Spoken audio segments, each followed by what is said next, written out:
2:32 on a not so sunny March afternoon. It's actually cold and snowing, kind of like it's going to be winter break and not spring break coming up, and I'm personally offended by Mother Nature. So we are in the month of March, and I just want you all to know, in case you weren't aware, but it is like the high holy month for Colleen. It's my favorite month, and welcome to my favorite month. And we're going to celebrate it at College Senate today. So we have many different things. We had March 8th, which was International Women's Day. We have March 14th. Today, it's Pi Day, even though there are four other math professors in the room without their Pi Day shirts on. But there is an English instructor up front with a Pi Day shirt on, so I feel like that counts. That'll make up for all of you. It's all right. I'm thinking about it. I'll let you know. Also, we got coming up tomorrow. Do we know what tomorrow is? Anyone take Latin in high school? You got to beware of the Ides of March, right? We got St. Patrick's Day on Friday, St. Joseph's Day on Sunday, and then it's going to be spring, right? We're almost there. We got a week, and then we're going to hit spring. And also, what is going to be, I think, the most fantastic part of it is the sun is not going to set before 7 p.m. until, I wrote it down because I was so excited, September 19th, 2023. So we are now in the upswing of sunshine. Ladies.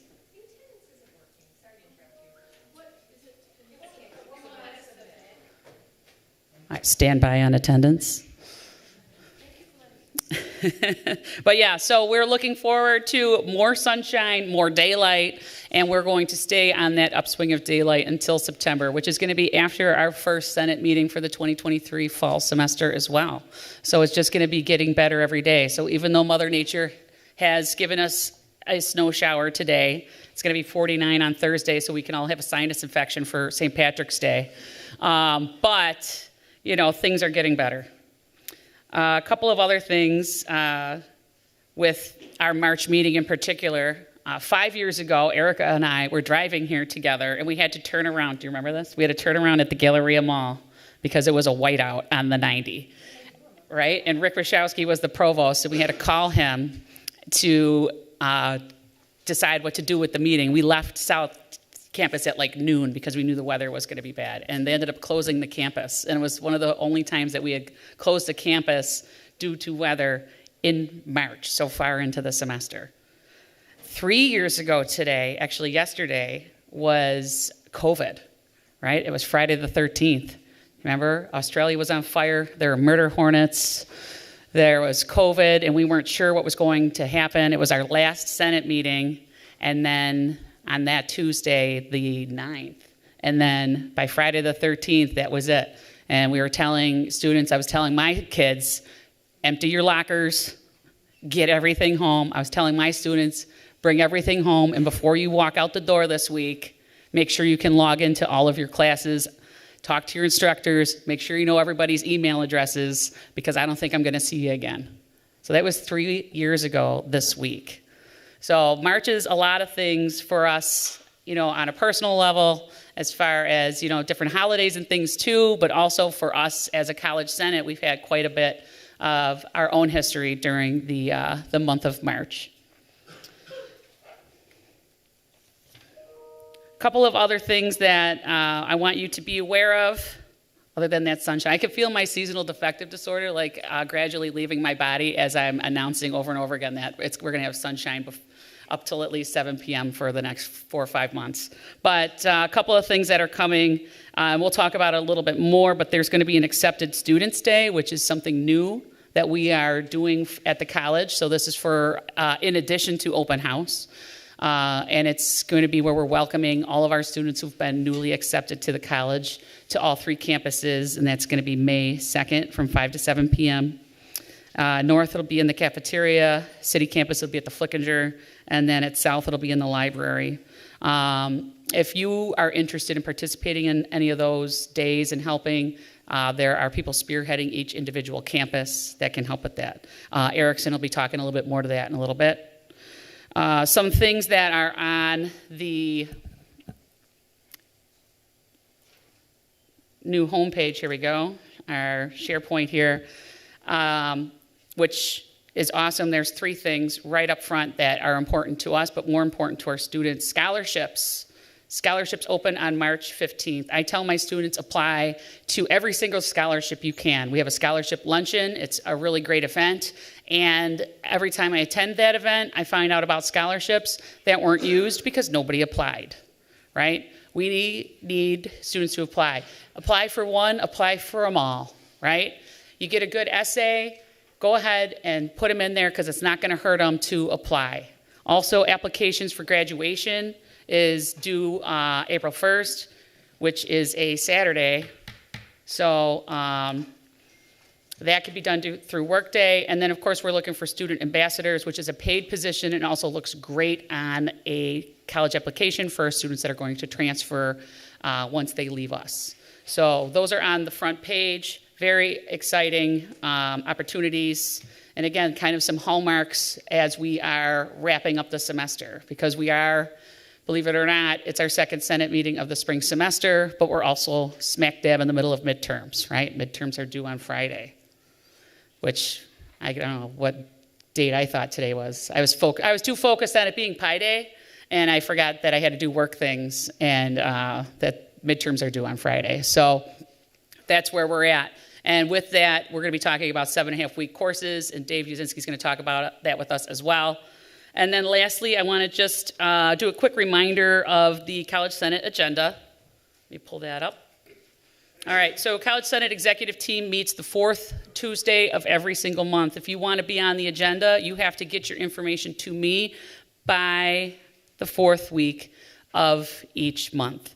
If you email me after the fact, if it's really close to that, maybe, if it's like later that day of the 4th Tuesday, we can kind of work around it. But any last minute requests will be automatically moved to the next month. So I got 4 requests actually between 5 p.m. yesterday and around noon today, and they all are getting pushed to April.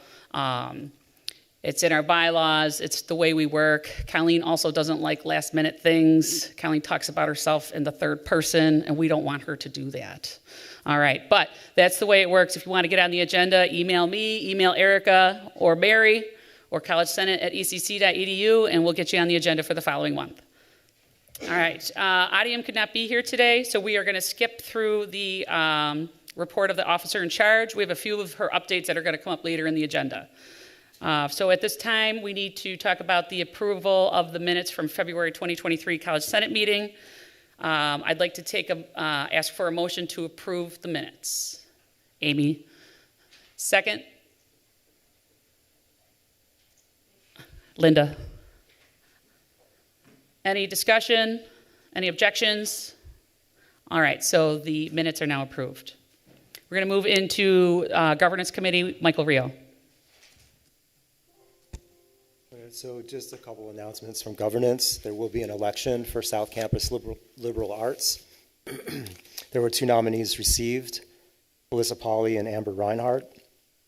Those elections will be conducted on College Day by electronic ballot, and you'll see a reminder in your email and the ballot in your email at the time the elections will open. Additional, I think there's a document, but I'll read from the document. Additional nominations received are listed in the Senate documents, but we are still looking for interest in electronic technician, part-time non-teaching, part-time teaching, health sciences city and south, business public service north, and technology city. Those seats remain vacant and would be open for recommendation for appointment by the Senate to fill those seats. And congratulations to everyone that was nominated, and good luck to everyone that's going to be involved in the election coming up. Questions, comments on the elections? There will be an election cycle for a department head, which will include college academic unit chairs.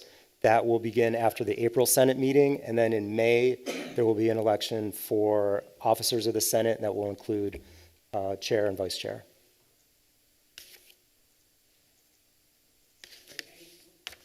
Any questions on elections? All right, I'm trying to find, We do have a voting item that, it's a proposed voting item. It's a proposed bylaw. right, for review and vote at the next Senate meeting. All right. It doesn't want to show up on my thing here real quick. So you want to start talking about it real quick while Sure. I Well, try to find it? This was a committee, a GAP committee that we're moving to a committee of the Senate for academic assessment. It's a document that has been introduced to the Senate in the fall semester, has gone back to governance. We've done some work on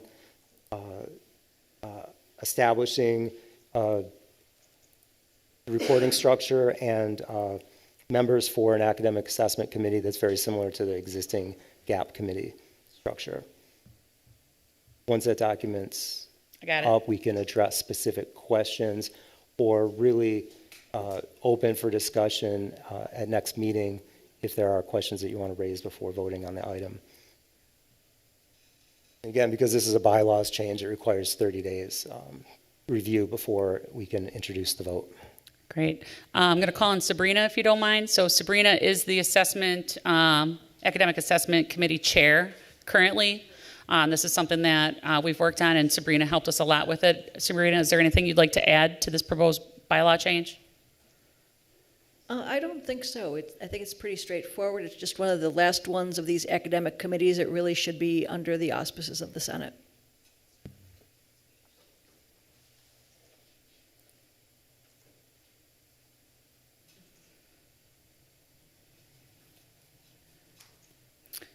All right.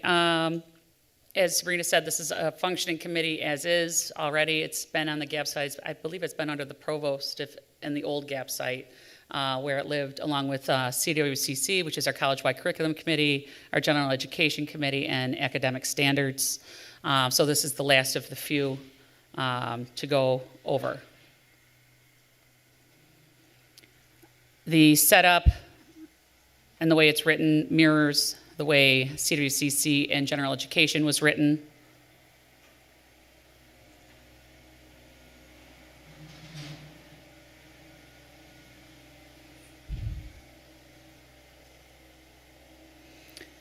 I'll be emailing this out to the college body on Thursday when I send out an update. So if there's any feedback about it directly, you can email me, or you can email Erica or Sabrina Kane at that time with any things that you would like, any feedback.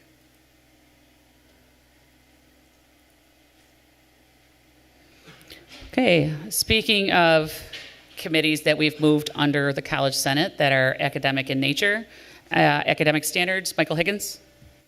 Yeah, I just want to mention that the March Academic Standards Committee was canceled this month. We didn't have a lot to discuss. The week after that meeting was supposed to take place, the Board of Trustees Policy Committee meeting happened. Please note, during that meeting, the board policy group approved our grade changes with regards to the academic dismissals and late withdrawal. New language that was included, so that's going to the board now for official administrative inclusion or approval per se. But I just want to mention for academic standards, we're still looking for people to help out with a task force that we're looking to build. The 3 topics that we want different task force to look at, one being incompletes. Okay, look at the language for incompletes and decide, if we want that to be more procedural. It was funny during that meeting when we were discussing it, because it's like, see, this is why we need a task force. What is the time frame for an incomplete? Right. So it's 1 year. So, there's different answers brought up at the meeting. And does everybody know that Workday defaults the grade to an F no matter what? So it's like a student could have a C grade, get an incomplete, and if the teacher doesn't know to, change it with a grade change form. So it's like, what's the official procedure for that? Another one's academic integrity. Another task force would be for academic probation versus dismissal, just making sure we understand the language behind that overall. And I was just sent an email earlier today, Colleen, by you, with regards to registration holds, with regards to tuition and stuff like that, that we definitely want to look into as well. So if anybody is interested, I'll have the Senate send out an email to, staff all, but email me if you're interested in discussing any one of these topics and looking into it with us.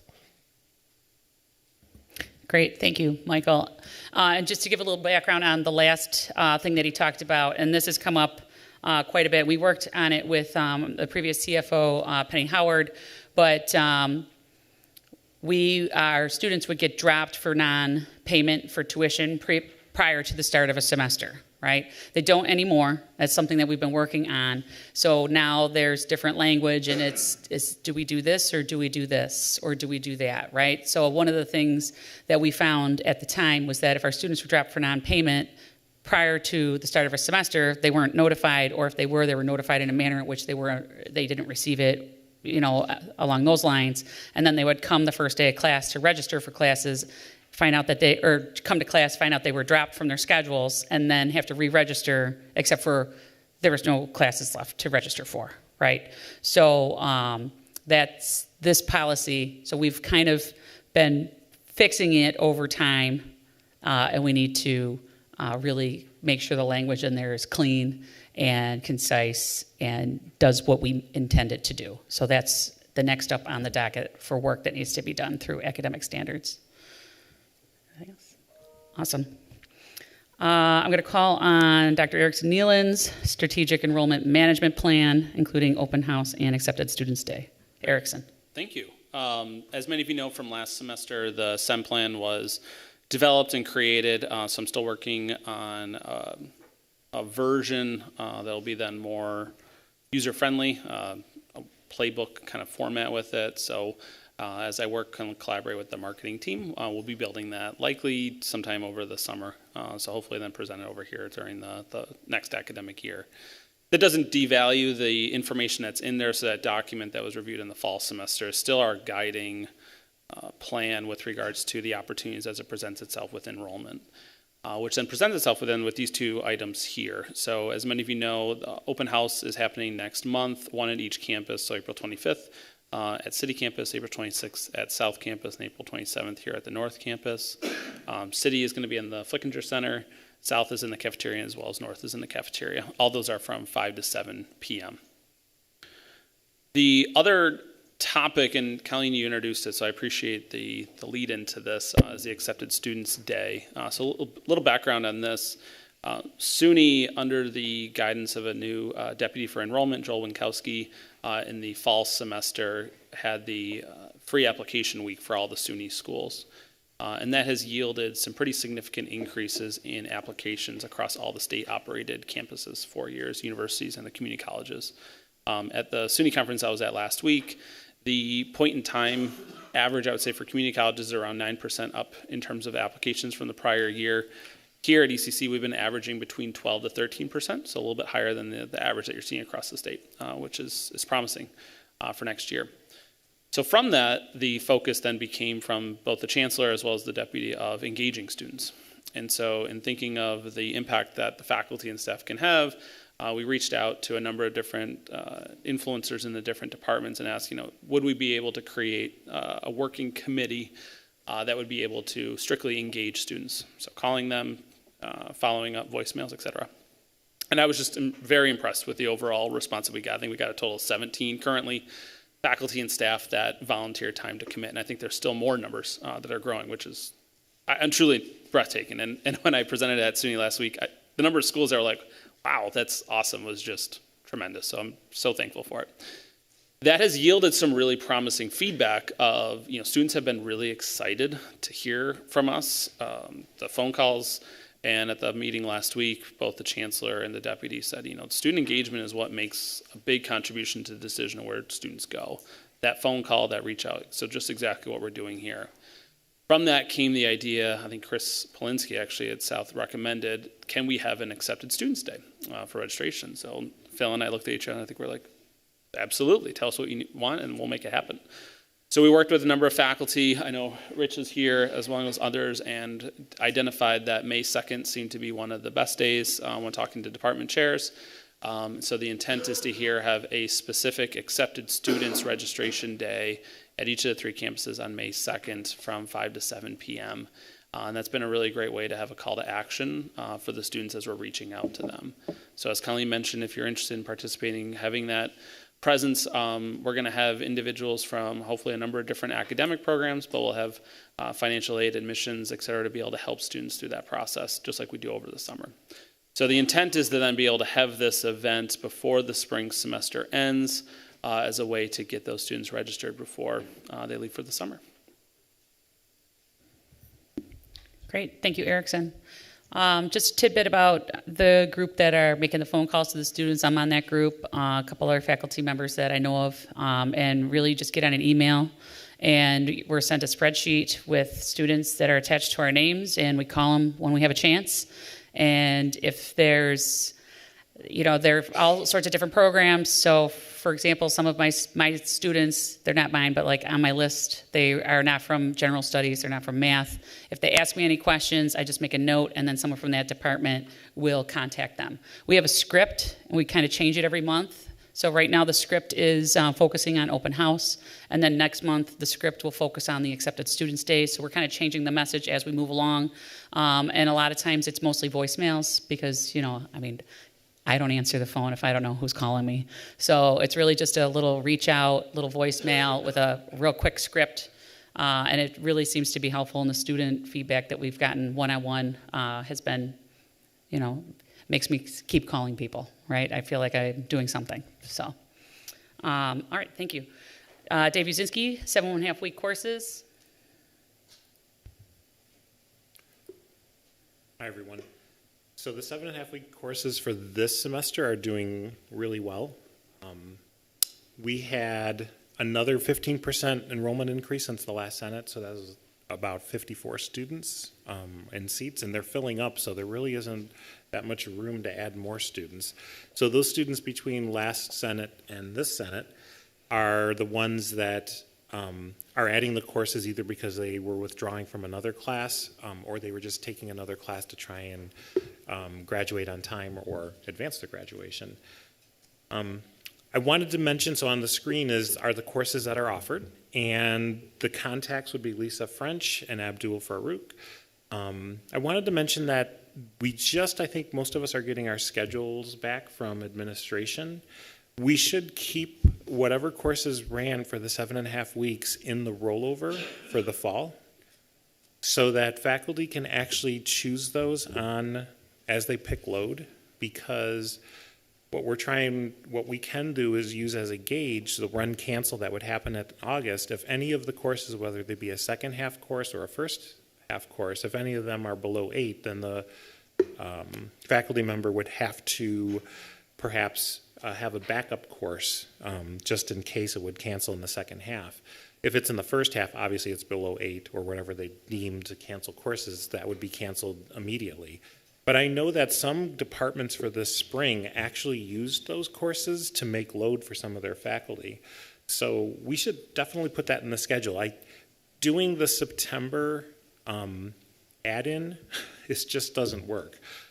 Students, and so we're also, I suppose I should say, the program has been morphing into some other, we're figuring out that there's some other places for students to register. So for example, if a student didn't register during the first add drop week, they've been admitted and they have financial aid, they could actually sign up for those 7.5 week courses and start fresh instead of being added late into a full semester course where they're starting from behind. So there are some opportunities there for other students, for students to actually enroll in those classes, use financial aid during like a short window. But let me say that after that short window, whenever the lockup date is, then the student typically should be full-time, because for those students, it's essentially free except for a technology fee. So I've been sharing this with my students every day. I go into class. They're probably sick of me hearing it. I keep talking about 7.5-week courses and summer enrollment because students can now get TAP and Pell for summer classes as well. Erickson, I think I'm really doing your job in my classwork with enrollment. I don't know. But at any rate, is there anything that I missed with the 7.5-week courses? No, I think the one thing that we've built now as a process is there's like a 2-time period reach out that we're doing. So once the add drop period has ended, there's about a week or two here for the spring semester before the financial aid lockup happens. So what we did is we identified the students who were admitted here but did not register. So we specifically targeted, with the help of marketing, to those students to let them know that these classes are available. And we did see, I'd say, a handful that trickled in through that, which was great. That probably would have otherwise not been captured. And then once that ended, then we shifted towards our current students with then the marketing then that they could take these classes and to reach out to the academic counselors for assistance as to whether or not this would be a good fit. And that has created a second wave of enrollment for these classes. So I think I'm seeing a lot of interest in those 7.5-week classes is the data that Dave presented here. So I certainly see it as part of the conversation with regards to creating the schedule and see it as an opportunity for us.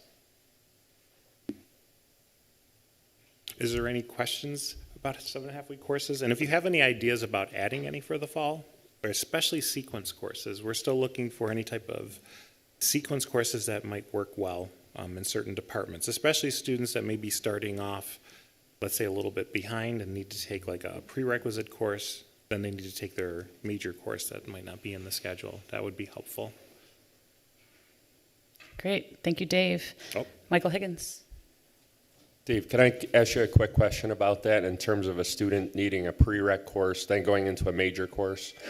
If a course isn't required for one's major, but they're just taking it to brush up on some skills, will financial aid still cover that?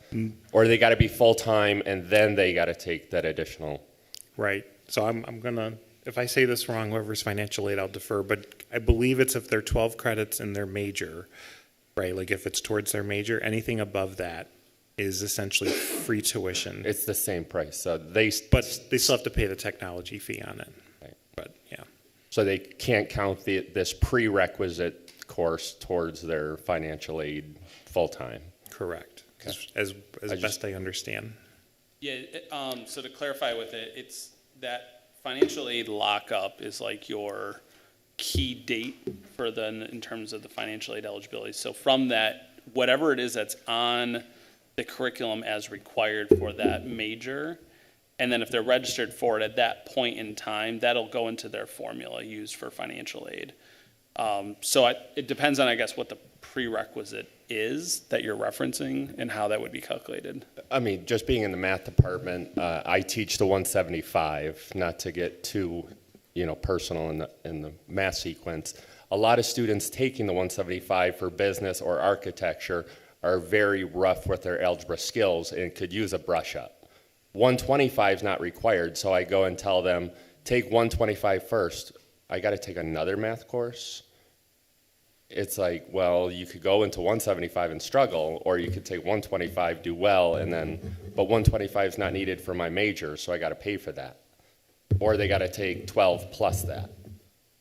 Yeah, that's great. So, yeah, financial aid from that federal Pell Grant is only going to cover. Eric, do you want me to jump in? Yeah, if you want, Robin, that'd be good too.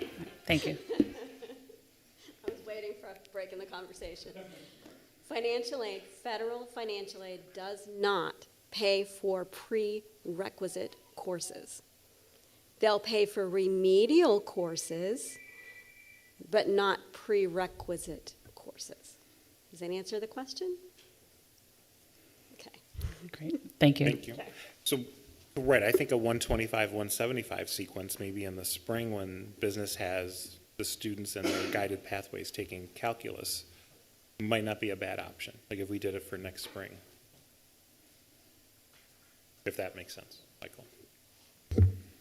I think we could talk after. I don't think, personally, a 175 would do well, in a 7.5 week time frame. They struggle enough in 15 weeks. I would see a 7.5 week 125 at the end of fall, so they're ready for the spring.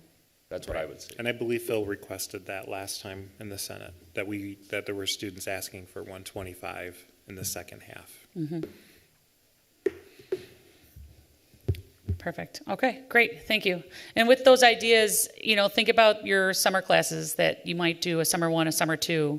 Summer classes are 6 weeks, right? These are 7.5. So those types of sequences would be good suggestions for us to build for the fall. Allison? Hi there. And just a heads up, I don't know if you mentioned this, Dave. Originally, the date came out that students could register up to March 20th. It's now, an announcement came out on Monday, I believe from the registrar, that they can register throughout the week of the 20th through the 24th for those 7.5 week classes. Yep. Thank you.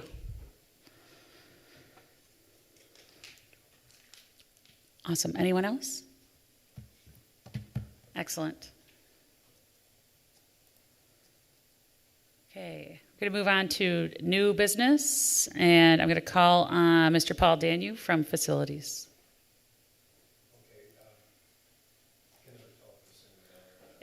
Is the green light on? Well, There you go. there it is. All right. It was on all the time, I guess. I turned it off. So I have a brief PowerPoint that the Bill's put together. I know some questions came up last month about parking and whatever. I think this shares a little bit more information as to what the footprint's going to look like. The first slide is really nothing. Second slide is actually a rendition of the stadium, and I'll let you catch up, Bob. There we go. Ugh. Keeps kicking me out. There we go. So that's kind of a rendition on how it's going to be situated. To the left of the stadium is Abbott Road. You can kind of see in the back to the right is the South Campus. The most of this other area around the stadium is parking. The area to the south of it, towards southwest, or I'm sorry, towards 20A is more or less existing parking. That's going to get expanded a little bit and I guess realigned.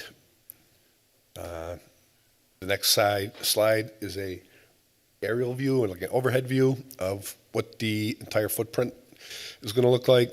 The circle to the left is basically the old stadium. I'm sorry, to the right is the old stadium. The rest of it is just, pretty much how it's going to, the final property line is going to get laid out. And again, this isn't 100% written in stone, but it's probably pretty close to what the final project will look like. The next page is just a very, very short agenda of the couple slides that are following.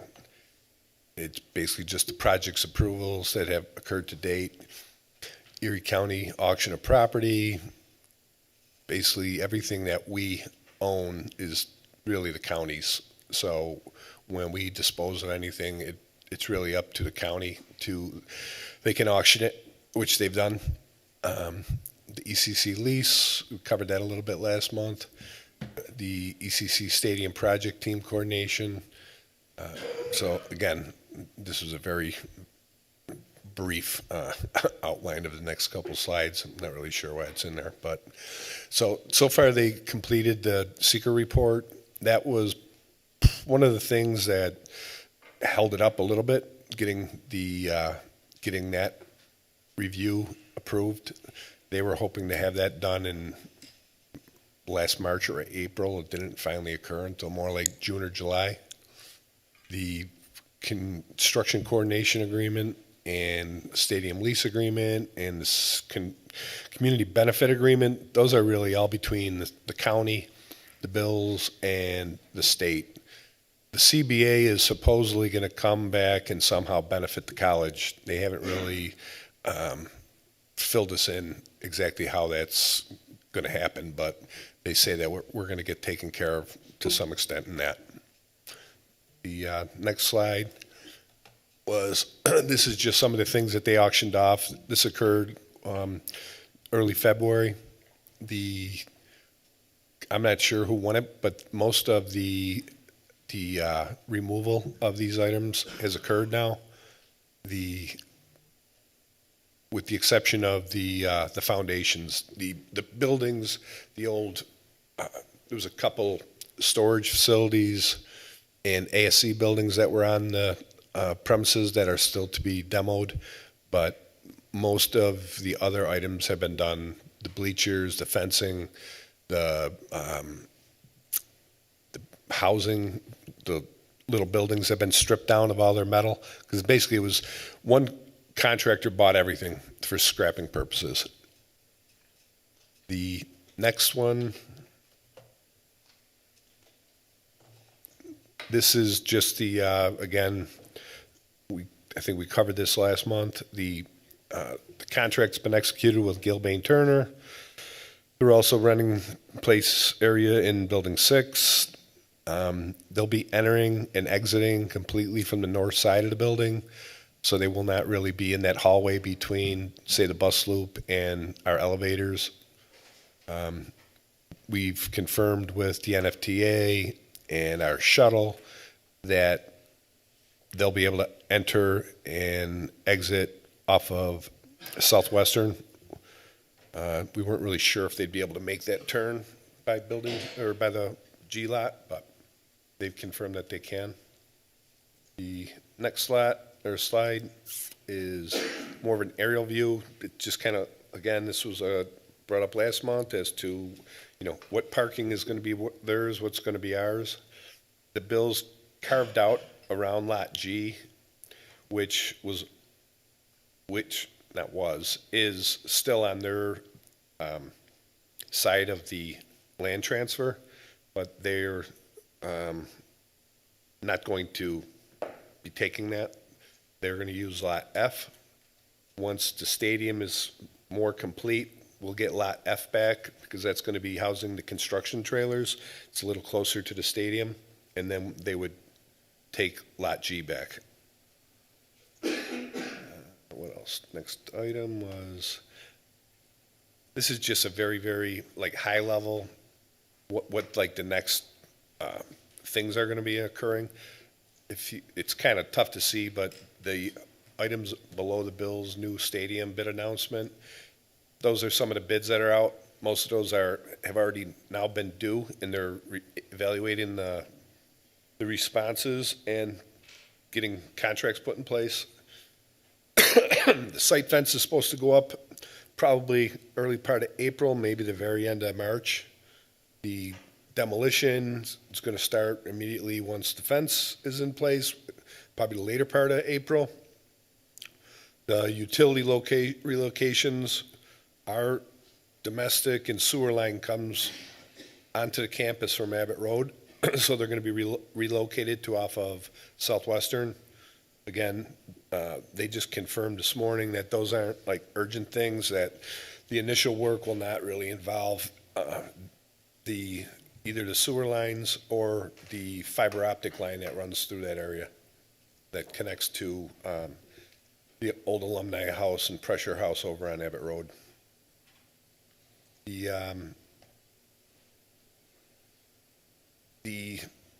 Again, I just covered this, the site fence beginning end of March, early April, demolition. One of the things we stressed to them was, because we're going to have camp or classes going on, was, we're very concerned about noise, as they are, because there's other businesses, other residences there, that if they have to do any blasting, which they believe they will do it like specifically at one time a day. My sister and her husband live by a quarry, and they commit to only doing it on Tuesday between 2:30 and 3 or something like that, and the bills seem to be leaning towards that same schedule, but later in the day, more like 4:30 or 5. So we're kind of in between day and evening classes. Some of the other things, these are all to be worked out. They're talking about having speakers come to speak to maybe our architectural classes, maybe some of our building maintenance students or other, or trade students.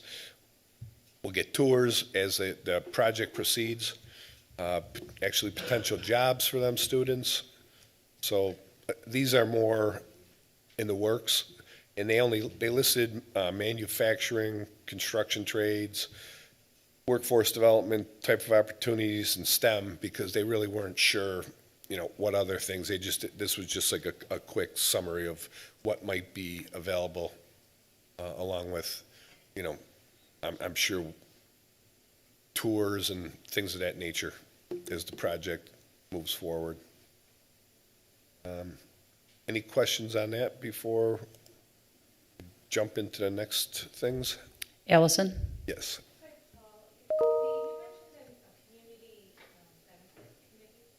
It's agreement. No. We don't, right now, that's one of those things they keep talking about, the benefits that we're going to get from this community benefit agreement. But, we keep asking, what does that mean? That to me is very vague, not very concrete, and we haven't found that out yet.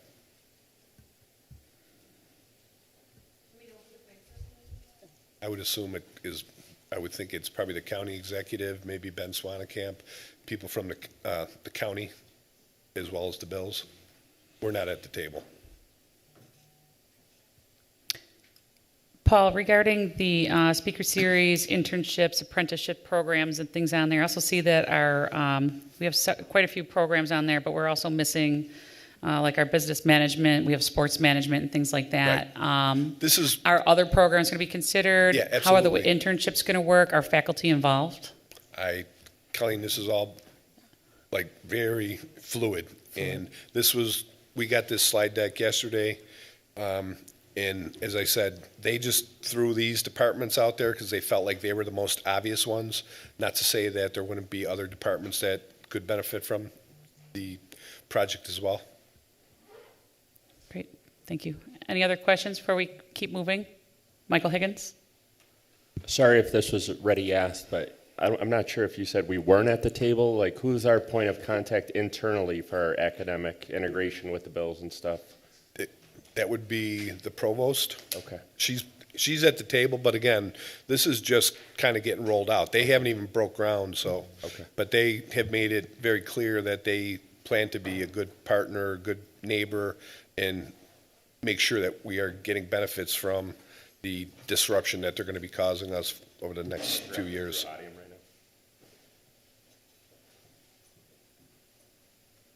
Jackie?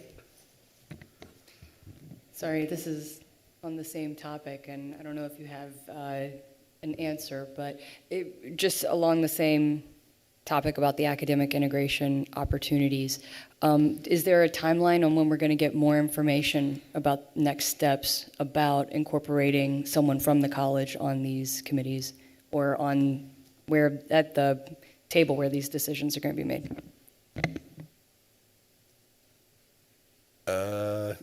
Yes and no. There's really not a timeline just yet because they haven't even broke ground. But we meet with them pretty much weekly, and as things are developing, then I would say fairly soon. I don't know who it would be from the bill side. We meet with more like the construction manager weekly and his assistant. We don't really talk to like the management or like HR or those types of people, but they definitely are on board. And Gilbane Turner as well, because they're the actual construction company for the facility. Okay, and so the provost is meeting weekly?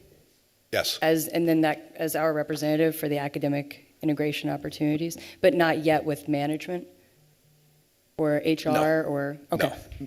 Again, I'm sure that's going to start, rising to the top a little bit, more quickly now that things are getting closer to actual construction starting. Thank you.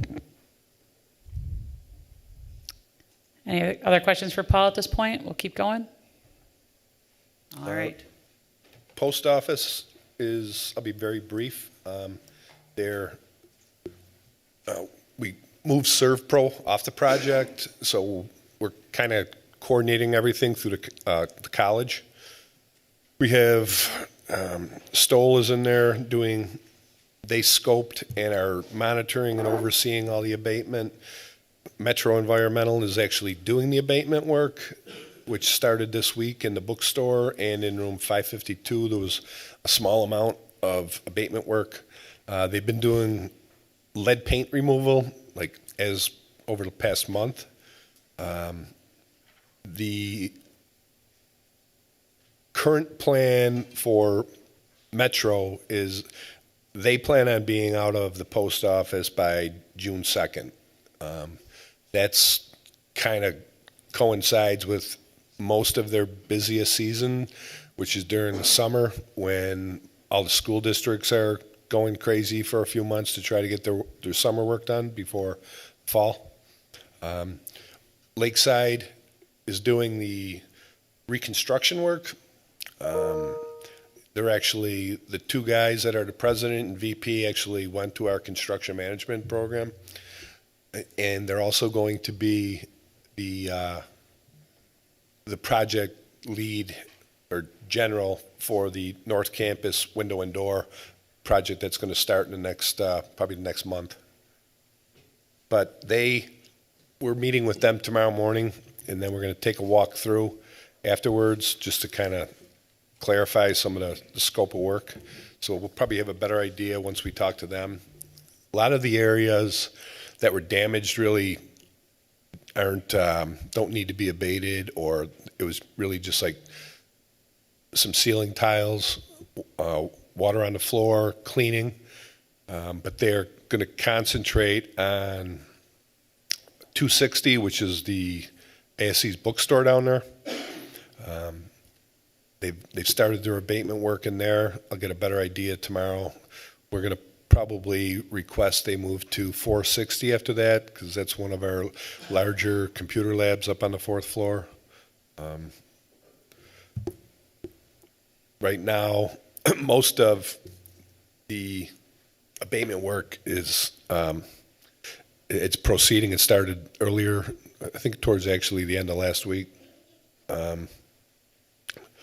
That's pretty much it, because right now, again, I probably have a better idea what the the timeline is going to be for the post office after tomorrow morning's meeting when we walk through with Lakeside.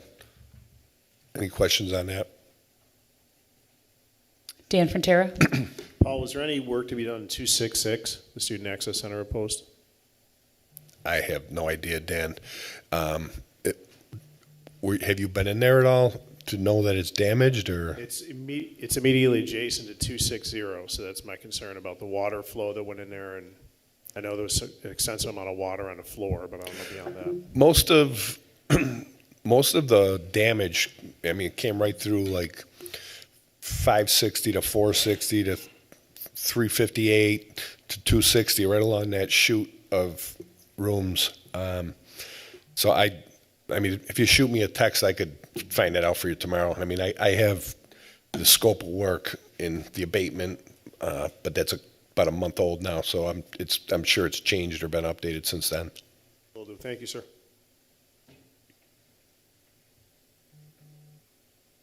Okay, and then very briefly, we have a few capital projects starting in the next few weeks. The city campus skylight replacement. The manufacturer has actually released some of the materials into production. That'll be here at the end of May, so we're going to start actually the replacement work probably the first week of June.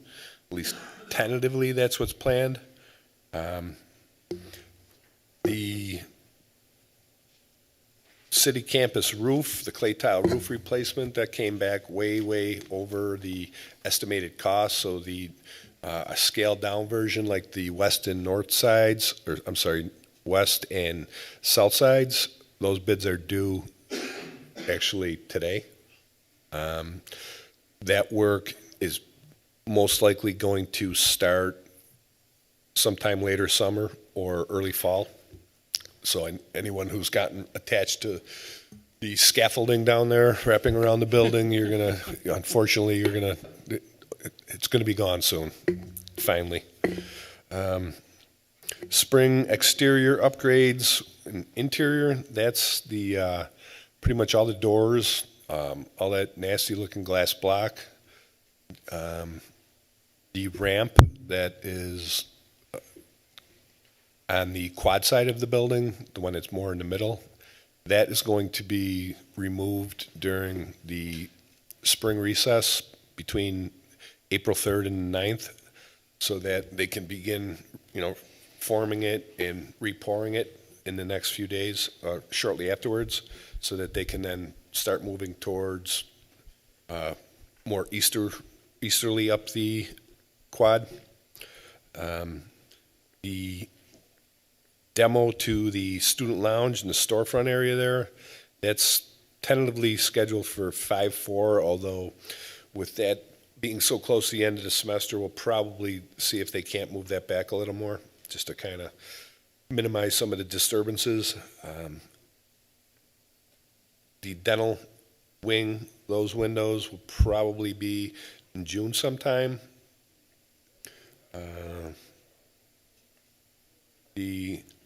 I don't have the start date on this document, but I'm pretty sure we're doing the that terrazzo map in like the atrium in G, starting like right after the spring semester, right around May 21st.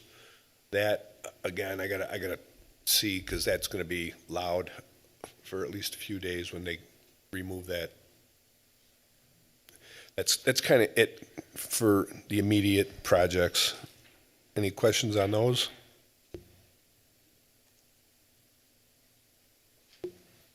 All right. All right, great. Thanks, Paul. I have one follow-up question from, I guess, last meeting regarding South and Building 4 with Frontier. So as a person who teaches in Building 4, I ran into the person who was going to be the principal of the new program, who informed us that they are going to take over a wing of the first floor of Building 4, but only for a couple of years before they leave and go to the senior center. That still unofficial, because they just resolved that, and Hamburg is supposed to get the boot by June 30th, but I don't believe that that's going to give Frontier enough time to probably get their, themselves situated there. So I think that they'll be here for 1 year. I don't see that them being here much beyond that, because it sounded like the biggest wrench to that usage would be the timing, because they're still kind of squabbling over who's going to get to stay and what space can go back to the school district, what the town's going to still use. But again, we'll know that. We just reached out to them yesterday morning, and he said we should know probably by the end of next week. So at this point in time, we're still looking at moving faculty offices on the first floor of Building 4 and sectioning off that wing? I'm not sure we're planning on moving any, but just yet, Colleen, because there's really, like, in the area that they're looking at utilizing, there's only one office that's faculty. Most of the other ones are outside of the area that they'd be in. So again, we'll know better in the next week or two. Perfect. Thank you. Any other questions for Paul? All right, you're off the hook. Cool. Center for Professional Development, we have a college day coming up next Friday. Dr. Marianne Partee.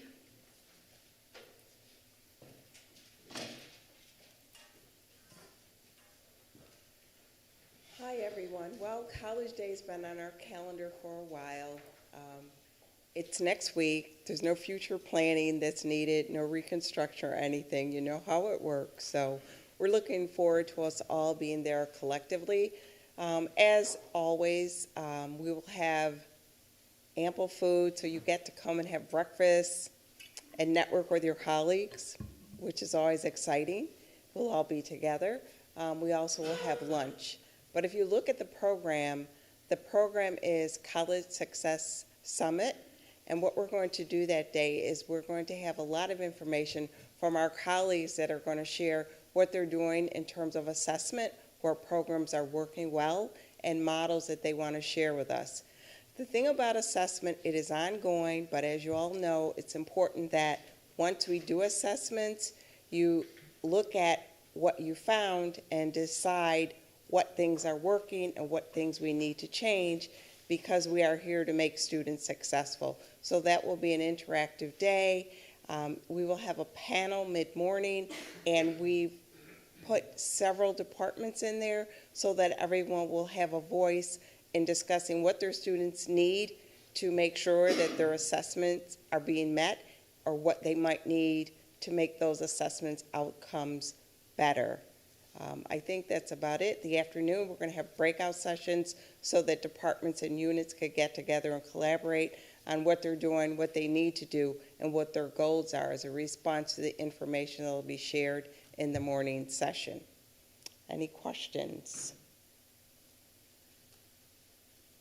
So I'll see you all on the 24th. Sabrina, do you want to add anything? No, I think you covered it pretty well. Eric, you want to add anything? No, the only thing I was going to add, and I was going to do it for the good order, but it's good here too. There's been, I know under the IRAP office, a new way in which the unit review has occurred. And I know that that's one of the items and kind of panel conversation overall that's to be had at College Day. So excited to see that presentation, but also the feedback about the more collaborative community atmosphere that that unit review has had and some of the benefits to it.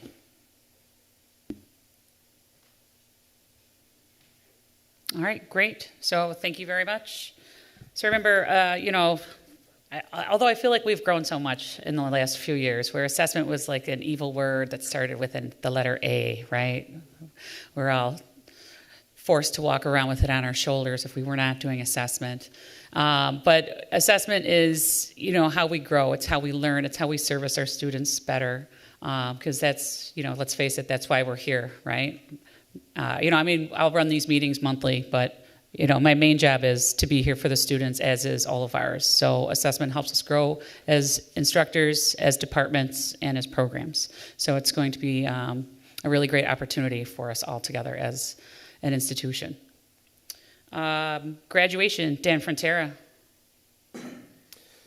Okay, today the staff email went out. I would like to say thank you to the 15 individuals who have already registered and listed out their volunteer information or need for robing so that we don't have someone trying to steal Colleen's robe and or... For the second year in a row. Stole. Dum, dum, dum.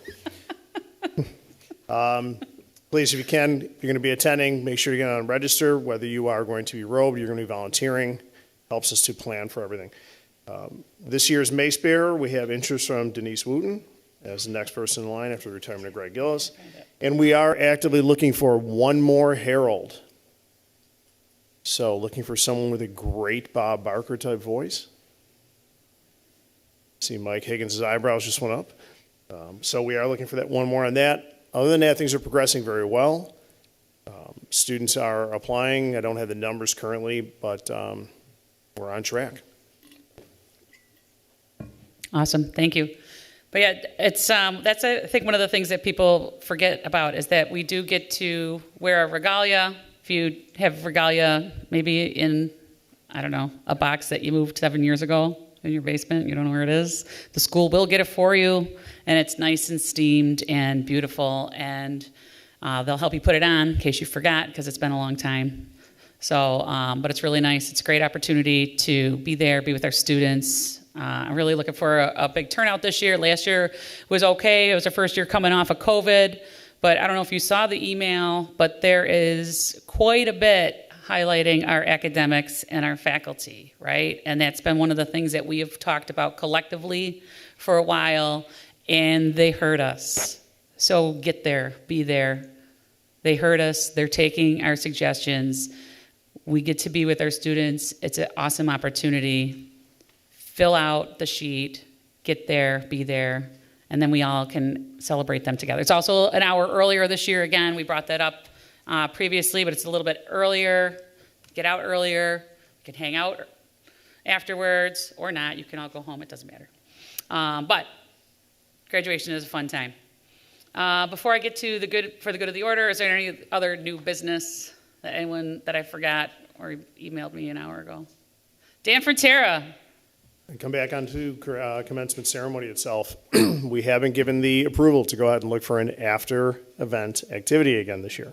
What it's going to be, where it's going to be, I'm partial to Kohl's. We're working that through. So there is an incentive for us to be there, participate with our students, and to be done a little bit earlier. So if you are showing up the day of, please be prepared to work. Please be prepared to be highly caffeinated, to be excited with our students. And then I have one on the emotional health, if I can. Yeah, go for it. You will be seeing two pieces coming out very quickly. The first is Cognito. That is the online avatar training for working with at-risk students as well as at-risk peers. It'll be coming out to the student mailboxes and to your mailboxes shortly. Huge thank you to Joe Lundeen and to Pat Ryan. Pat did not throttle me when I brought this to him, which was greatly appreciated. He thought about it. And then the other piece coming out is the SUNY crisis line. SUNY, through one of their initiatives, established the ECC student crisis line, a 24-hour, 7-day-a-week, simple phone call, and connects an individual immediately to a licensed mental health professional who can then do the immediate assessment, support, and connection back to local resources. So that'll be coming out to you shortly also. Anyone else? Erickson, you had something about a GAP site? That is correct. There is, for the IRAP, there's a new GAP site that'll have the different, so under governance and planning, I have the link. You know what I could do is actually, I'll send you the link as part of the minutes. That'll probably be the best way to do it. Okay. All right, so there's a new IRAP site coming your way. Yay. Joe Lundeen, I saw your hand. Yeah, I just wanted to give a workday update. I know Kathy couldn't be here, so just a quick update. So we're finishing up a health check with Huron for the student and financial aid checks. So Huron has met with all these groups. We want to thank everyone.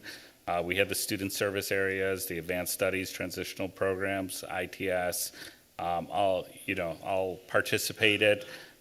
Told about the strengths and their experience. So we expect to have that back on March 23rd, the results of that health check, and then, an action plan is going to be developed from there. And then just one of the issues that kept coming up was how people are going back to colleague to look for historical students or students that are on colleague and not on workday. There is a historical, students were brought over in a historical way on workday. So Kathy is going to work with Andy Anesi, and they're going to work to get a training on how to access those historical students in workday. Because for most of the people, it's going to, resolve their issues so they don't have to go back to colleague when they're looking up students. So that's my quick update. Amy? I just wanted to put out a reminder for the Student Ambassador Drive for the Buffalo City Mission. I've gotten some wonderful emails from the college community, from students, faculty members, and staff, and we've already gotten lots of items. Our football team just donated several bags of items that were requested. So it's really a great experience to see the college community come together to help our community, and I just encourage everyone to participate. March 31st is the deadline for this one, and then there'll be another one running through April as well. And did you mention the location of the donation boxes are in the student support centers at all 3 campuses? Yes, actually, North Campus, the boxes are at the Student Ambassador desk in front of the cafeteria area, and those get emptied and brought upstairs to the Student Support Center every day, but the other campuses, they are located there. Fantastic. Thank you. And thank you for bringing that up. I posted it and then I forgot. Anything for the good of the order? New business, Jason Perry. I just wanted to put a plug in for any students you have who may be interested in running for Student Government Association. The election packets went out today, so they have through the end of the month. They're due back by 3 p.m. on the 31st. You should see a lot of marketing around the buildings, on social media. We're really making a push. We've already had 3 students turn applications in who picked them up this morning, and an email went out to all students with copies of that as well. So please, if you have folks who you think would be good student government officers, encourage them. If you need a copy of the application, you can email me and I can send it via email to you. Otherwise, they are available in my office, which is Student Center 124A, and they're available in room 102 at City Campus and the Dean of Students office 5205 at South.